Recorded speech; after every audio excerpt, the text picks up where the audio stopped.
This video is about Mahatma Gandhi and Narayana Guru's ideas on non-violence. Both have participated in temple entry movements around 1924, the Vaikom Satyagraha and stuff, and the picture evidently shows that they have met. So we'll study about these two personalities, and there have been questions asked on comparisons between two personalities in the GS. So we'll just go through these things right away. And this is an article of about 3.5 pages, a 4-page article. So just bear with this and you'll be thorough with the topic. So here we go, and we'll be quicker. We'll try to be quicker. Alright. So Mahatma Gandhi and Narayana Guru differed in emphasis on compassion within they're talking about the difference. Differed in their emphasis on compassion within their ideas of non-violence. Emphasis on compassion was the difference. In what ways does Gandhi's creed of ahimsa align with Guru's concept of non-violence and non-dualism? So here we begin. Article by Dilip P. Chandran. Respects to you. Ukraine's former Prime Minister of Foreign Affairs, Mitro Kuleba, invoked the legacy of Mahatma Gandhi in seeking India's support for the freedom and independence of Ukraine. His resort to Gandhian idols was part of the mission to gain India's support for the peace summit held in June in Switzerland to resolve the 2-year-long Ukraine war. Remember this. It shows that Gandhi's philosophy and practice of ahimsa is insurmountable. Remember, it's not unsurmountable. Insurmountable in any discourse of peace in a world in which countries are struggling hard to break out of the vicious cycle of conflicts that are going on. The genocide that is going on right now and nobody's speaking about it. However, like any political philosophy, Gandhi's idea of non-violence was not unchallenged.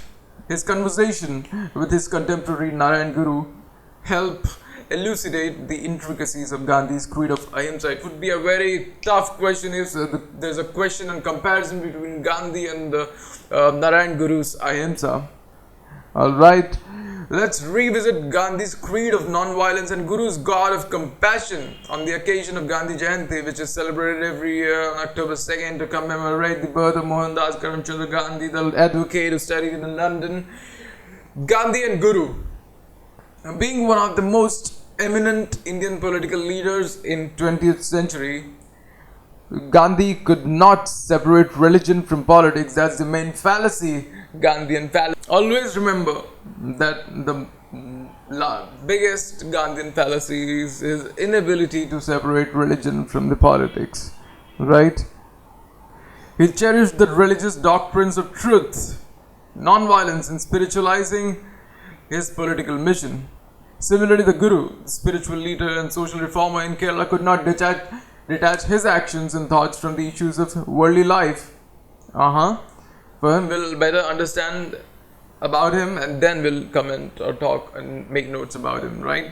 For him, worldly life and its complexities were not mere illusions, not Maya, but an essential part of his spirituality. This is why he equated social discrimination against fellow human beings with the rejection of God. Thus, both Gandhi and Guru set similar goals but walked through different paths to attain them. A careful analysis would reveal that the distinction between politics and religion is blurring between and within their thoughts. Despite differences on some social issues, both Gandhi and Guru agreed on the necessity of cherishing the value of non-violence for spiritual well-being and human welfare. When Gandhi preaches values of truth, ahimsa, and love in politics, Guru's notion of compassion assembles all these virtues in the duties of an Advaiti, non-dualism, Advaitavada. Advaita is a Sanskrit word that means not to, no second. It refers to the philosophical conception in Advaita Vedanta. Remember, Shankaracharya was also from the same land, from Kerala, where the Narayana Guru arose. Both spoke of Advaitavada, Vedanta.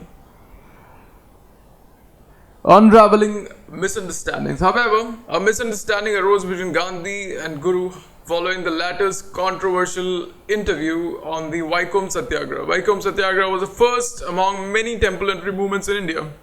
This is 2024 and it happened in 1924. So it's 100 years this year. The temple entry movements, which foregrounded the issue of untouchability and caste oppression amidst the national movement. True, and why should we not speak about these things? Why should the national movement only be given the most importance? Why is the Dalit movement not given the importance it deserves? Why is it tried that the Dalit movement is brushed under the carpet? And Guru's interview on the movement was published in Malayalam weekly Deshabhimani on see, I'm a North Indian and South Indian both, so my pronunciation can keep changing and become true to what the essence of it is. Deshabhimani on May 31, 1924.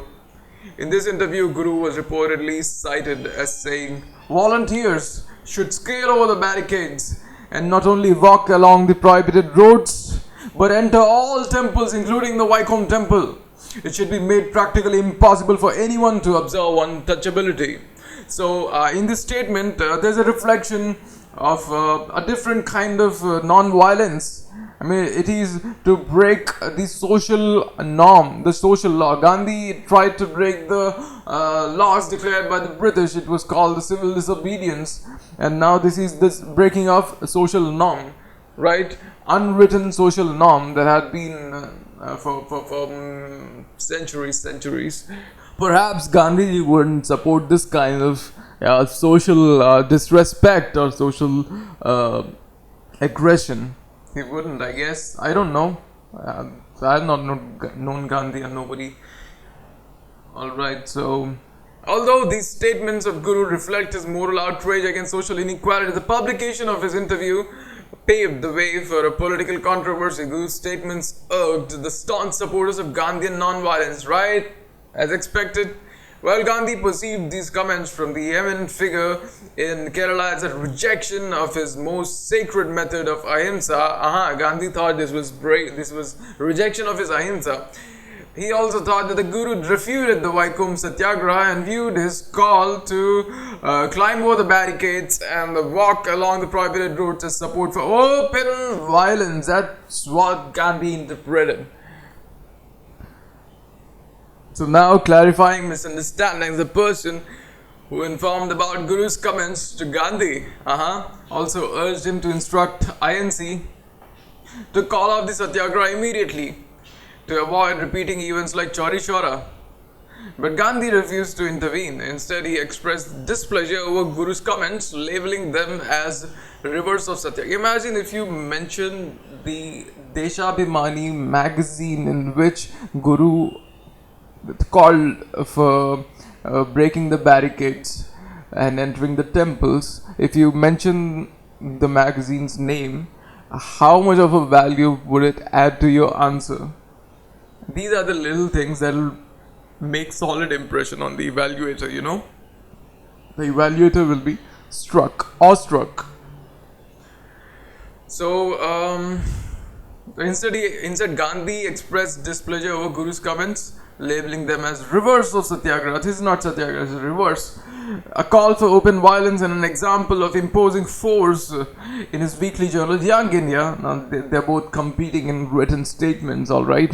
Deshabhimani and Young India. Remember, Gandhi was operating on his Young India during 1924. And Guru wanted to resolve the misapprehension about his comments. He wanted. That's surprising. I thought he wouldn't care. Later, he wrote to Gandhi and informed him that the interview was prepared without correctly understanding the meaning of what Guru had said. Guru also categorically stated that any method of work that may be adopted for eradicating the evil of untouchability must be strictly non-violent. So he re-emphasized on his commitment to non-violence. Gandhi published Guru's letter in Young India on July 10, 1924. Gandhi's misapprehension about Guru's beliefs in the method of non-violence came out of literal interpretations of his words. What Guru had expressed through his comments was not a call for physical force, but his moral outrage. एक चीज़ है ethics में moral courage. Remember this word. Gambit. Remember it. Moral outrage and sarcastic contempt for social inequalities and discriminatory practices. Right? Did you follow it? What Guru had expressed through his comments was not a call for physical force, but his moral outrage and sarcastic contempt for social inequalities and discriminatory practices. It was not a refutation of Vaikom Satyagraha or its non-violent methods. On the contrary, it rejected discriminatory thoughts through his unique means of sarcasm. Alright, the understanding is done. We don't have to delve into the, pettiness of it. Whatever. Debate, it's not pity, I'm sorry. I apologize to the people of my nation for my comments. Debate on non-violence continues. The debate on the method of non-violence did not end with Guru's clarification letter to Gandhi. It continued when Gandhi met Guru. That's when the final confrontation happened. In Kerala in March 1925, he sought Guru's opinion on non-violence. What do you think of my non-violent Satyagraha, Guru? And the futility of using physical force in a movement to attain rights, right? Wow, futility of physical force in a movement to attain right. When you want rights, and these rights are to be granted by the authority, you can't use force against the authority. That's what Gandhi opined. That's an important thing to note. I'm going to highlight this thing for myself. I don't know about you. All right.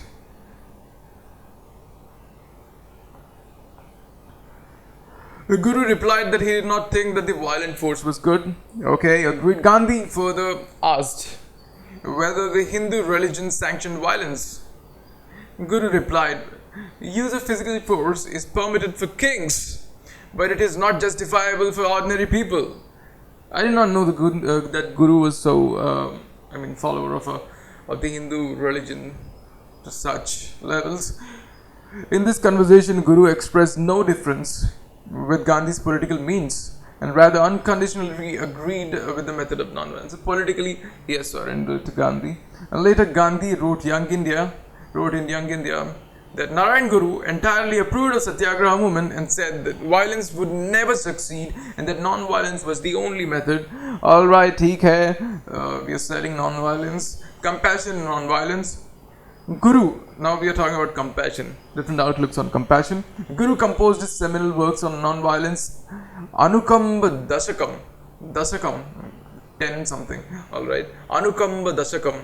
And what is this? Jivakarunya Panchakam, wow, and Ahimsa, okay, Jivakarunya Panchakam, Anukamba Dasakam. If you see these words in prelims, you got to get this spark that this is something related to, perhaps, this can be related to Guru, Narayana Guru, Dasakam and Panchakam. This is definitely a South Indian thing, and I hope this reminds you that this is related to Guru.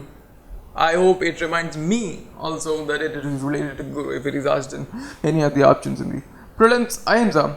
Alright, in his seminal works he talked about non-violence during World War I. He wrote these. For Guru, non-violence is the fundamental nature of a follower of Advaita philosophy. The most important thing about Guru is his Advaita philosophy. Okay. In Atmopadesha Shatakam, this is 100 now. Oh my God. Atmopadesha Shatakam, Dashakam, Panchakam. Alright, you see, you remember these numbers that the Guru is talking about in his titles. Guru writes that whatever one does for the happiness of oneself should cause happiness to others. Wow! What a statement. If one's action causes harm to others, it reflects a form of self-loathing. This is the rationale of Guru's Ahimsa.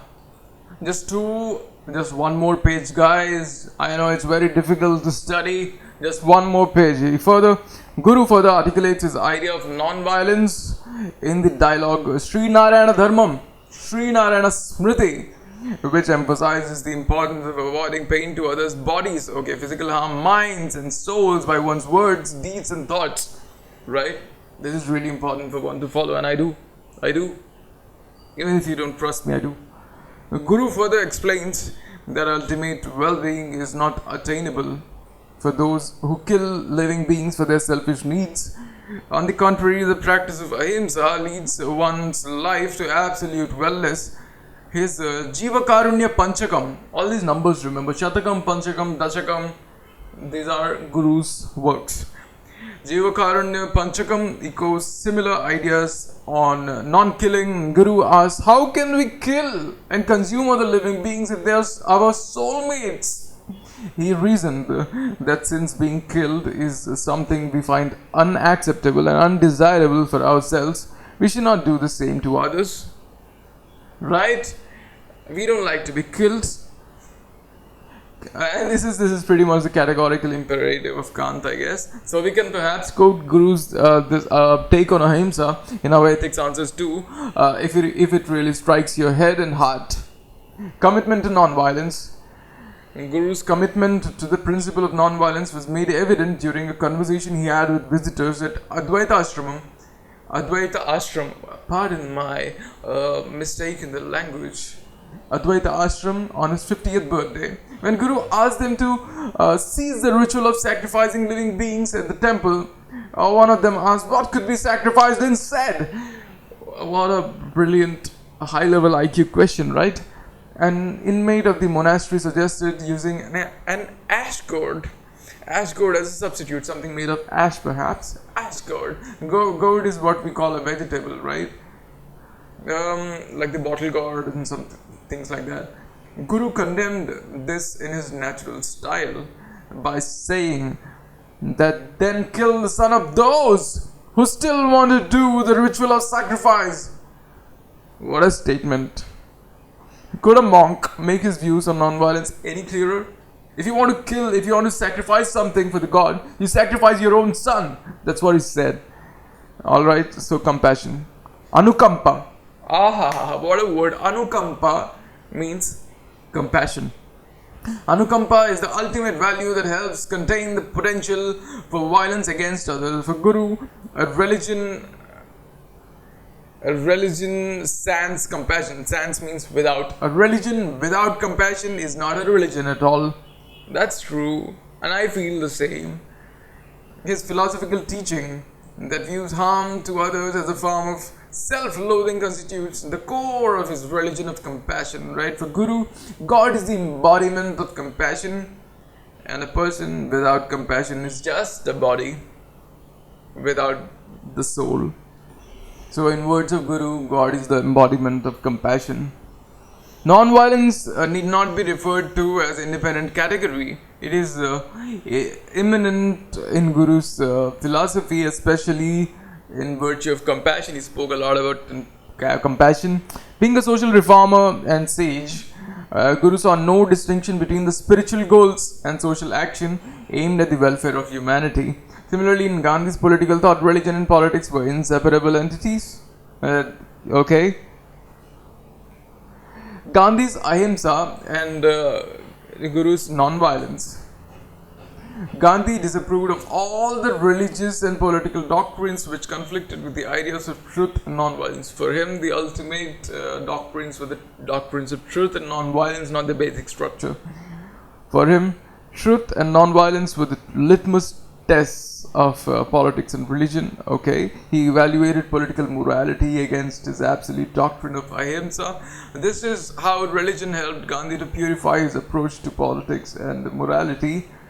Living faith in God was essential part of. So whenever there's a question on Gandhi's look upon religion, you could say that Gandhi looked at religion as a. No, we'll not talk about that. We'll talk about non-violence and truth, right? Non-violence and truth as the litmus test for religion. That's what he meant. His ideals of truth and non-violence would test the different doctrines of religion and which would pass would be, you know, certified, sanctioned, or bona fide principles. Anyway, so Gandhi, as he could not conceive of non-violence, so a living faith in God. A living faith in God was the essential part of Gandhi's ahimsa, as he could not conceive of non-violence as a creed without this condition or indomitable faith in God. That's something I do not clearly relate with, because Gandhi's non-violence could not be conceived without belief or faith in God. I don't know. Okay. However, like any religious doctrine, his formulation of ahimsa sought perfection as a principle.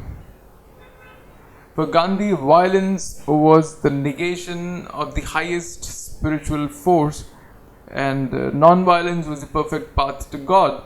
This is flow the human species takes part in the realm of the divine represented by God. And this is where Guru's idea of non-violence and non-dualism meet with Gandhi's creed of ahimsa. Both have blurred the rigid boundaries between spiritual and temporal life, suggesting that rejecting non-violence in worldly life leads to negation of God. Okay, both said the same thing basically. If Guru said if you're violent, then you're just a body and you don't have a soul. God is the embodiment of compassion. But Gandhi and Guru differed over centrality of compassion in their idea of non-violence. For Guru, compassion was the essential virtue of an Advaiti, and it encompassed all duties and values, including non-violence. In his philosophy, non-violence was an integral part of his broader creed of compassion. Compassion was the highest virtue in the language of an Advaiti, envisioned by Narayana Guru, not Guru Randhawa. Gandhi, however, viewed compassion as just one of the many virtues associated with the practitioner of non-violence. For him, non-violence stood as an independent and ultimate virtue of ideal human beings. So we know that. We know what Gandhi stood for. While Gandhi acknowledged that non-violence encompassed virtues of love, compassion, forgiveness, he argued that compassion alone cannot qualify one to be practitioner of violence. That's not so clear. That's very deep into his head. So basically, for Gandhi, non-violence is the highest virtue, and for Guru, compassion is the highest virtue, and non-violence is included in it. And for Guru made a call in his Deshabhimani to break the barricades and stuff. Gandhi thought it was violence, and then Guru explained him, and then Gandhi published his Guru's letter of explanation in his Young India and stuff. So basically, have the foundation, the crux of the difference between them and similarity. So just that would suffice if a question upon this is asked. बहुत लोग इसमें बहुत सारा random भाट लिखेंगे, भाट बोलते हैं इसको, मेरे कॉलेज में भाट बोलते हैं इसको, तो यही लिखेंगे अगर ये क्वेश्चन आएगा तो. But we know the crux of it, right. अब क्रक्स लिख के उसके अराउंड कुछ भी छोटा मोटा लिखो, विल बी सफिशिएंट. बस क्रक्स लिखना is the most important thing, you know, the nucleus of the thing. So here we read some questions here written. What are the key principles of Gandhian philosophy, and how does this concept of non-violence remain relevant in addressing the conflicts faced by contemporary world? How did Gandhi's commitment to truth and non-violence serve as litmus test for religious and political doctrines? Yeah, and in what way did his faith in God influence his philosophy of ahimsa? How did Mahatma Gandhi and Narayana Guru differ over centrality of compassion in the idea of non-violence? How did Mahatma Gandhi and Narayana Guru's perspectives on non-violence blur the boundaries between spiritual and temporal life? Actually, these questions are pretty tough. I mean, these are not very simple, but these can be expected in our question papers. This will be my last attempt anyway, so I have to really, leave no space, leave no gap leave no weak point for myself. So, but these are the questions that can be asked. These are a bit on the tougher side, but we know a little bit of what can be written. But those who do not, they'll find it difficult to write. So that's it for this video, and I have to go cook something for myself and my mother. So see you in the next video now.